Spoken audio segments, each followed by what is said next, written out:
Shalom HDU, it's your first commander, Sav Solomon, and today we're talking the AR15 platform. Rule number one, when I see you guys online, I don't want to see any fingers on the trigger, okay? We need to establish, first of all, we have trigger discipline, alright?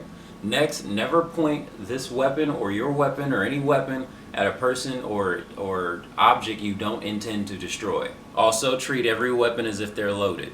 I haven't memorized all the safety rules. There's a certain set of standard safety rules. Haven't memorized them, but you know, just the basics, okay? Yeah, I'll make sure that I actually get those out to you guys too.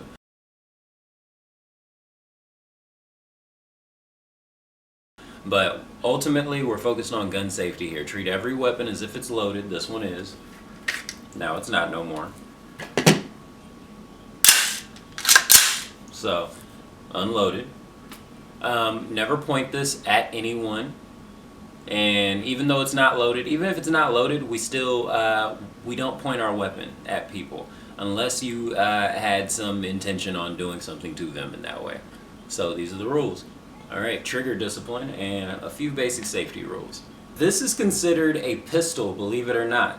Alright, a pistol is anything that is under 16 inches or that has under a 16-inch barrel and has under 26 inches of an overall length. So this qualifies as a pistol. So for mine, you know, I'm actually running, I have my iron sights.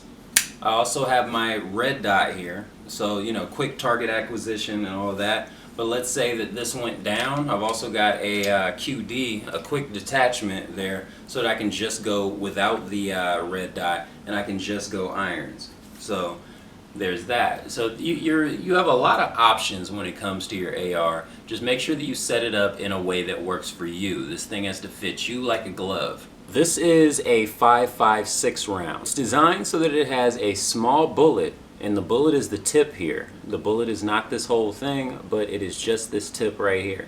Alright? It's designed so that this case can actually have quite a bit of powder in relation to this small bullet, and it will send this small light bullet out very fast because of, you know, the balance of having a lot of powder versus a little bullet.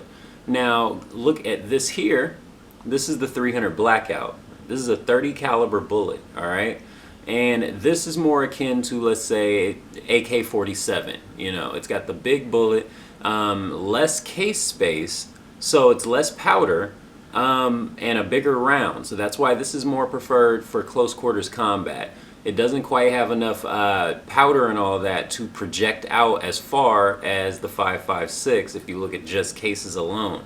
But it has this very large tip to do a lot, like it has optimal damage while up close. Alright, so I want you guys to get a good look at this, okay? This is a lower receiver, but it's called an 80% lower because it has not been machined out all the way to where you can get your trigger in and, you know, your safety and everything that would need to also go on here cannot be installed yet. So technically this is not a firearm yet, and you can actually order this and get it sent to your house. Just go to Google and look up 80% AR15, 80% Glock, 80% 1911, and you'll be able to pull this up. Look up all your local laws in your state before doing so. Some of the states have caught up on this a little bit, but most of the states haven't, so get on that now. The truth is as Israelites, we've always had a warrior's culture. That's something that we've fallen out of in recent times. When you go through the scriptures, it says the Most High trains our hands for war. Yahushua instructs us once that we have our purse and once we have our scriptures that we are to sell the shirt off our back if we do not have a sword, and that two would be enough.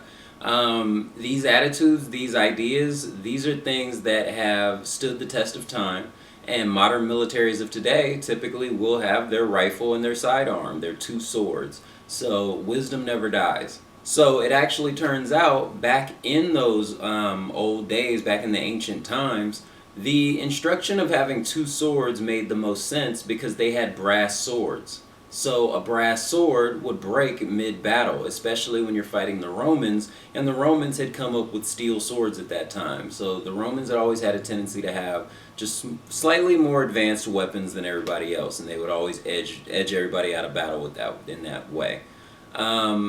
So when we look at it now, we have to understand that We don't have brass swords anymore, but we do have these AR-15s, and the AR-15 does jam sometimes. Like, it can happen. There are more reliable weapon systems. Now, the problem is going to be is how's the ammo going to work out?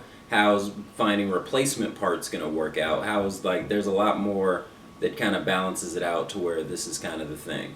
But the solution to that, just like the brass sword, you don't have one brass sword. You keep your backup, all right? You get your second sword, and that's how we do that.